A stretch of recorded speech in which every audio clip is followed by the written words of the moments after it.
So this is what the Stafford Air Museum, a replica of one of the Wright glider from 1902. We have the Gemini space capsule model up there, SR-71 with it, and we'll take you through the wonderful souvenir.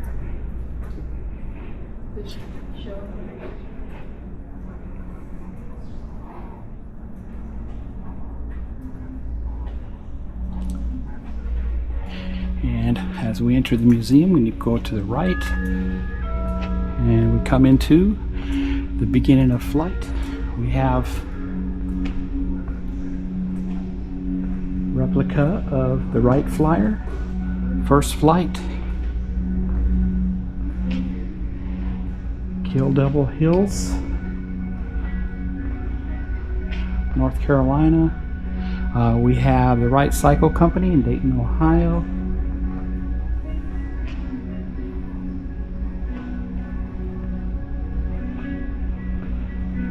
First successful air-powered flight, 1903.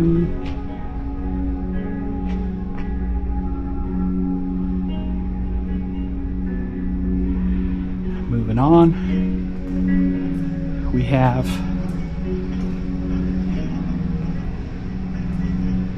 Burlot 11 there on the left. We have Harriet Quimby, first female aviator. We have a replica of the Spirit of St. Louis. We know about that. Charles Lindbergh. And we have Curtis Pusher Model D3. We have the Sopwith Pup on the left. And we have the Hindenburg from World War II. Moving into space flight, we have representation here of some of the rocket engines from some of the beginning flights, and all the rockets themselves. We have the Goddard rocket from 1926, and we have the Titan II/Gemini rocket motors, LR-87 for stage 1. Of course, that's what I worked on. And this is how it would be configured for maintenance. It's a maintenance cradle. We just unbolted off the back of the airframe and be able to do maintenance on it, change out seals and all that, what may need to be done in the shop. And then behind it is the LR-91, which that's for stage 2 with the ablative skirt on it. The ablative skirt would of course burn off, and you don't need that much in space, but obviously it's a lot smaller than the 87. Yeah, I got to work on both of these when I was in my 20s. But yeah, it's a beautiful rocket motor, very similar to what SpaceX is using today. And coming into the Gemini program, we have Gemini capsule and Apollo era mission control, and some artifacts from Gemini 9 and what the Gemini 6 looked like on the Titan II missile. And then we have a reentry vehicle right there, made by General Electric, contained a Mark 6 9 megaton warhead, and it would free fall from the atmosphere to its target. Then we have stage 2 of the Titan II, and there would be the LR-91 rocket motor right in between, and then stage 1 of the Titan II. We had to scrub these inside and out. When we pulled them out of the silos, they had to be scrubbed because the fuels are highly corrosive. And this comes from the Air Force Museum, but I'm not sure if it came from Little Rock, McConnell, or Davis-Monthan. I'd like to know where it came from, because our training missile is actually in the Pima Titan II Museum. Then we're coming into Saturn V program. We have the F1 rocket engine. You can see how massive that is, and fantastic there. As we walk around it, you can see we have the J2 rocket engine for the second stage. And just, you can see one of the tracks for the crawler, one of the shoes for the crawler there. Saturn V inertial platform, and H1 rocket engine for the Saturn 1B. Then we have artifacts from the moon landing here, and this is really cool. You're going to see the command module up above, and you can have lunar lander on the right. Of course, the gold part stayed on the moon, so they're still there. The upper part is what took off and mated with the command module so the astronauts could return home. Space suit, and a few artifacts there.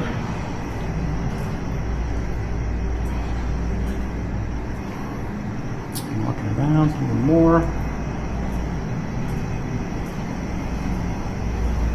and we're going to go to more exhibits here. I'm going to walk through a rocket, big space rocket, probably the Saturn.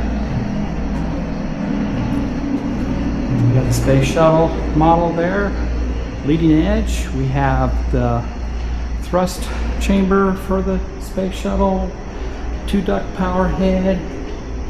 We have some artifacts here, some spacesuit artifacts, and some space shuttle tiles over here. We have some fixed base simulators for the space shuttle. They have the real large one at the Air Force Museum. It's really cool if you go there to visit that. We have the Space Lab palette that goes into the space shuttle. And moving on here,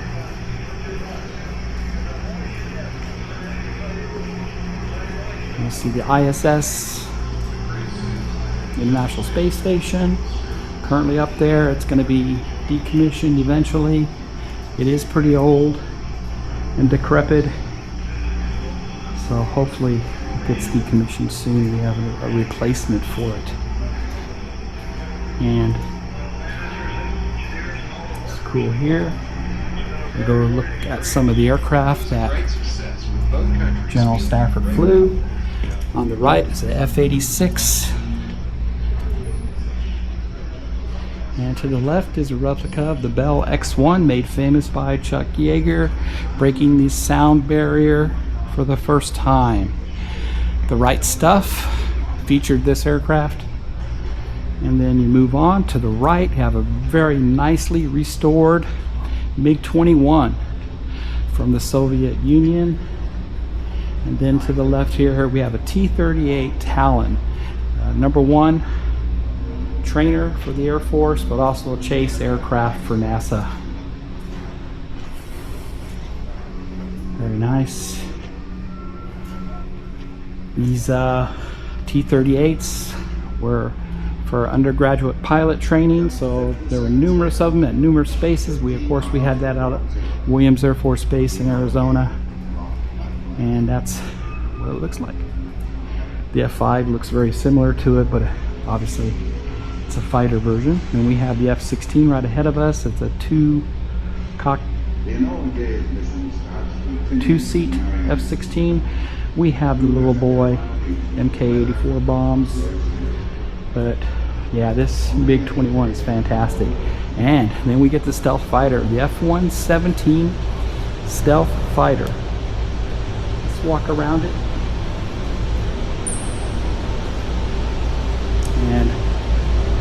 There are a few still flying. I see photographs of these at airfields, but most of them have been decommissioned or in museum, as is with this. To the left is the backside of the B-2 bomber. It's a model of it. But as you can see, it took care of Saddam Hussein and his crew, and they never saw what came.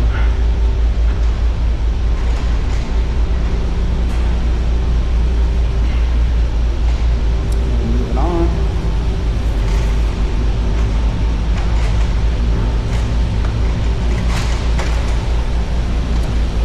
And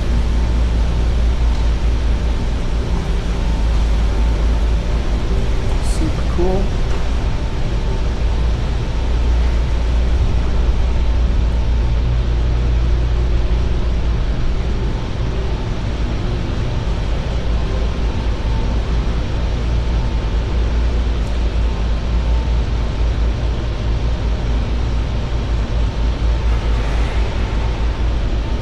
Down lower with it.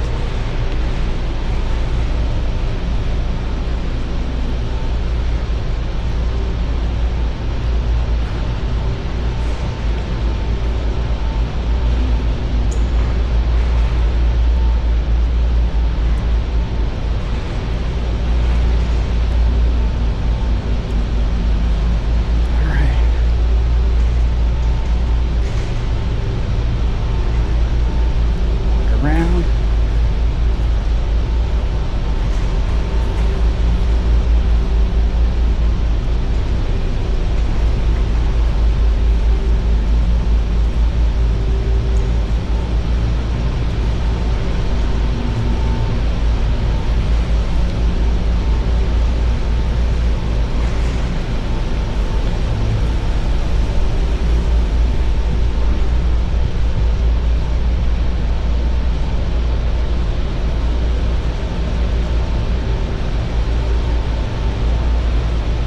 Four 16th Tactical Fighter Wing.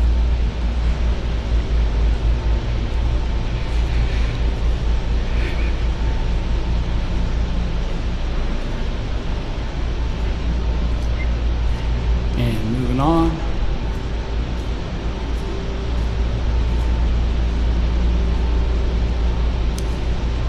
Give you a closer view of the model of the B-2 stealth bomber. Maybe one day they'll actually get one here. That would be fantastic.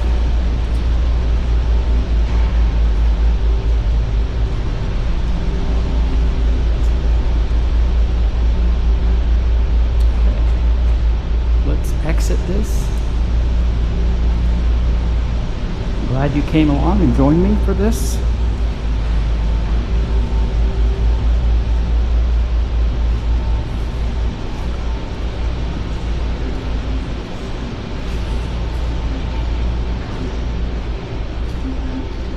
I love this.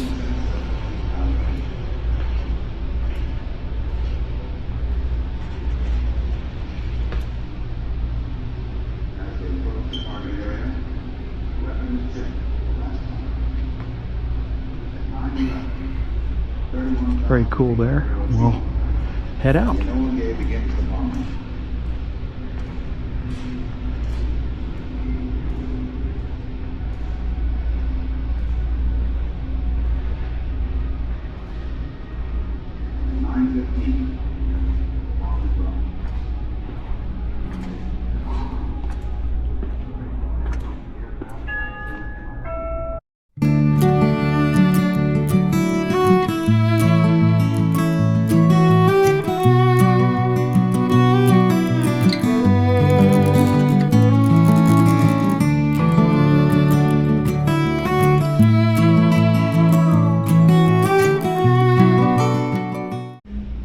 I did not record. Okay.